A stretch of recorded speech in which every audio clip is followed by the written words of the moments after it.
I grew up in Zambia my whole life. I have this accent because I went to an international school, so it's a very mixed, funny accent. And then I studied there, came here for university, and I'm going to lead to how I became a fashion designer. And I just got tired of being here. I just wanted to go home. And I wanted to be with my family, I wanted to be with my community, I wanted to be with my friends.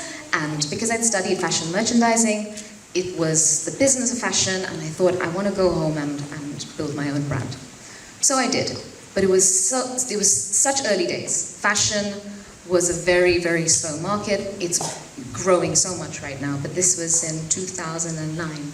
So I went back, I set up my clothing brand, and I was doing tailor-made suits. So English cuts, but then on the inside would be chitenje. So something you'd wear to a meeting, but then straight after, if you're going to go drinks or to a matabeto, you take off the jacket and it's got our culture in the print. I've always loved art prints, and I thought there's so much we can do with that abroad. But then I found that everything was being made as a full suit. So I was like, I want to do this as a nice way of, like a tasteful way of putting our chitenje out for the diaspora. So this idea has always been in my head since way back when. Strangely enough, it was so early days when I first started. I had a very small expat and Zambian community buying from me. If you see now in Zambia, there's so many designers who are making chitenje suits. And I'm like, we started this in 2009. So then, as time went by, I obviously needed a day job because this was my passion project. So I was working at a factory and I was running an embroidery department. So I was trained on the machine and I taught the staff there how to run the machine. And bearing in mind, the girls there, they'd never seen a USB stick, they'd never used a laptop. And so what I love to do is I love to mentor. And as Raymond and the previous speakers mentioned, I wanted to mentor my girls to, yes, do the work, but also know that they can do something for themselves. You know, not just rely on a man and get married. I said, if you want to do that, that's fine, that's great, but there may be a day when something might happen and you want to be able to be on your 2 feet. So one thing I learned about me is I like training, mentoring my team, and going back to community. We can't grow unless we have that community. So everything was going well. That was my day job. And in between, to keep the machine running, I decided to make customized caps. And that grew so exponentially. I would design caps for some of the local DJs, musicians, and then they all started wearing my items. So till today, a lot of the DJs, I have two brand ambassadors, the Creative Natives, I don't know if you've heard them, they wear all my items. So they're my brand ambassadors. So this started 2009. So now fast forward to 2019, and I thought, okay, caps are working, tailor-made suits are a niche market, let's go into hoodies. I had a lot of Zambians in the UK wanting the hoodies from Zambia. Sending it out was my difficulty. But I was like, clearly, we all want something from back home. So, you know, we're trying to find someone who's got a suitcase, who's gonna take it for me. And I thought, okay, clearly there's a market here. And it was easier than tailor-made suits because it's ready to wear. And that's when I realized I want to move into this. So, it's now February 2020. I go to Johannesburg and I thought, I found a little factory, they're gonna manufacture my pieces. I wanted to make the chitenje like on the side. I still have the paper with the order.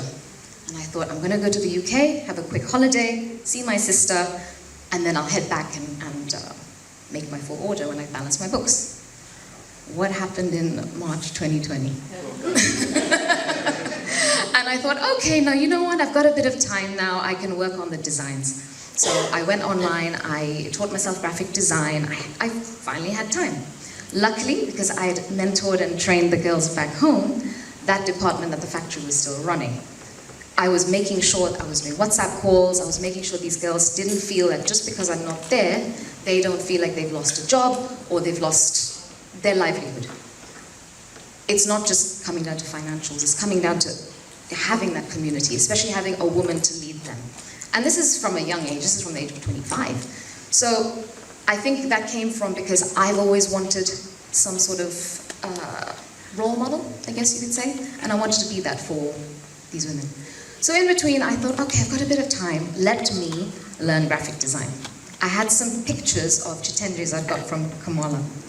So taught myself graphic design, found a course on YouTube, and I redesigned the chitenje. And for me, it's really important that we redesign it and design it like how we did back in the day. Kafua textiles, Mulungushi textiles, we would make things in Zambia.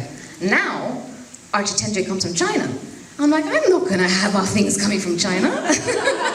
We already have COVID that's come from China. So, I redesigned the prints. But now it's 2 months in COVID, I'm like, I'm gonna go back. Oh, I'm gonna see my girls, I'm gonna see the family. 6 months go by, and I don't know what to do.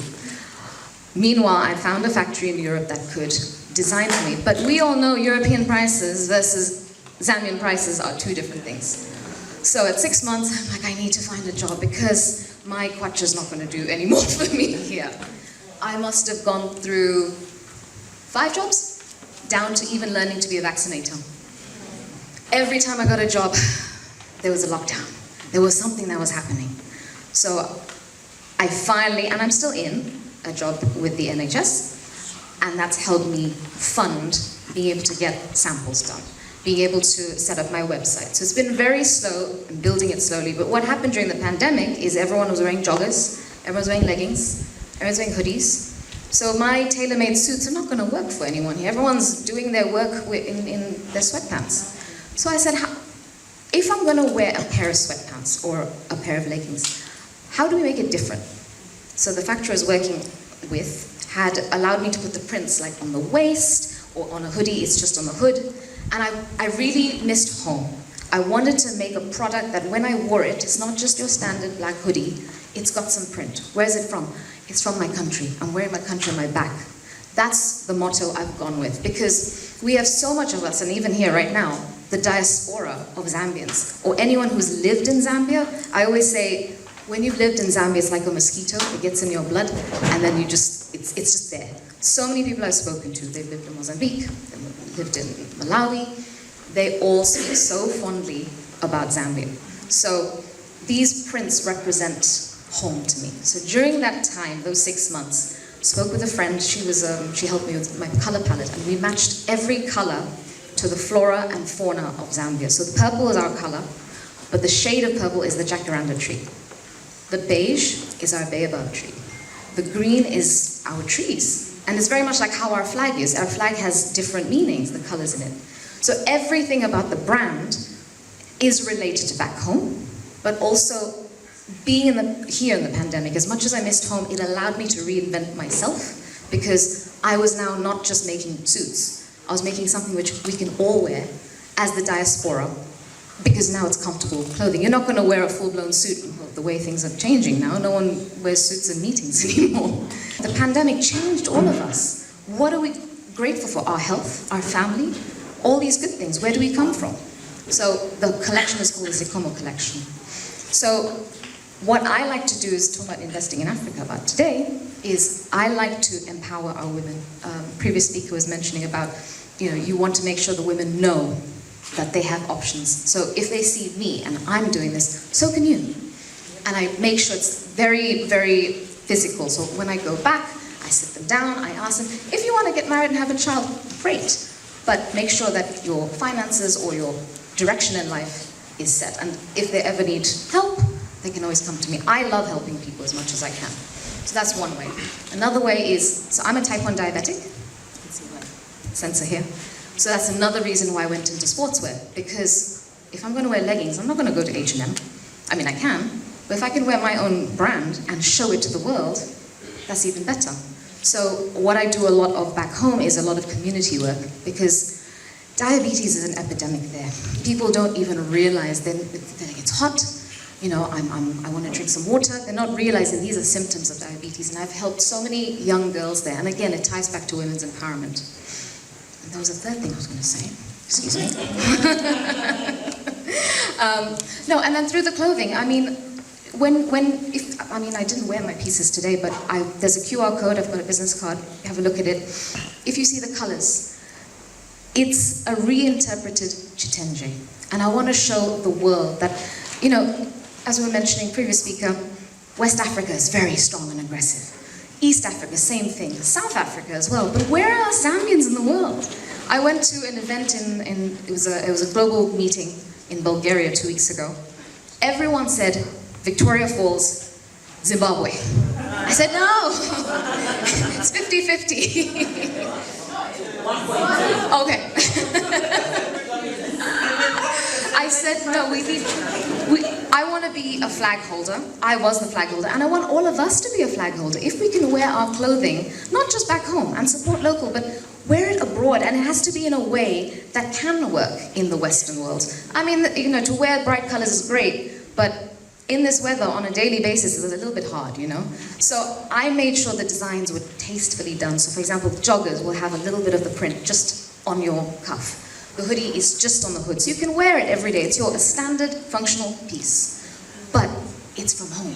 It's designed by a Zambian. And I'm just so proud of that, and I want all of us to be proud of that. I want to celebrate us, and especially us women. Like, the reason why I did leggings is I didn't see black and brown women in sportswear. I grew up looking at magazines, and no one looked like me. No one looked like my friends. So I made sure all my marketing, all the photo shoots are all my friends. They're people I know, and they're curvy, because I want us to celebrate our bodies. I want us to celebrate who we are as a country, as women, men too, sorry. I do menswear. So my story started because I got stuck here, but as much as it was difficult, it was probably the best thing in order to be a flag holder for Zambia. And yeah, I mean, I've got my business card, so if you guys want to scan the QR code, you're welcome to look at the website. And before I finish off, the reason why I'm so passionate about manufacturing and garments, who here has either, you know, a child or maybe a person who's older than them who got their uniforms from City Clothing Factory in Zambia? Does anyone remember City Clothing Factory? Yeah? So that's my dad, and that's my family business. So this is why I'm such a proudly Zambian brand.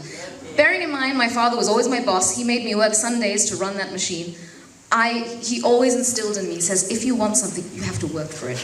And because of that, I've made sure those around me are empowered to do so as well.